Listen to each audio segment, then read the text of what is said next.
एक गांव में रामलाल का परिवार रहता था। घर में 5 लोग थे, लेकिन सब अपने अपने मोबाइल में व्यस्त रहते थे।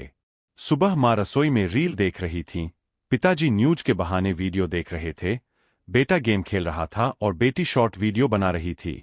एक दिन अचानक पूरे गांव की बिजली चली गई। अब न मोबाइल चला, न इंटरनेट। सब लोग एक दूसरे का चेहरा देखने लगे। पिताजी बोले, अरे बेटा, तुम इतने बड़े हो गए। बेटा बोला, पापा, आप बिना चश्मे के भी दिखते हैं। माँ हंसते हुए बोली, लगता है आज परिवार से पहली बार मुलाकात हो रही है। बिजली आने तक सबने मिलकर बातें की, खेल खेले और खूब हंसे।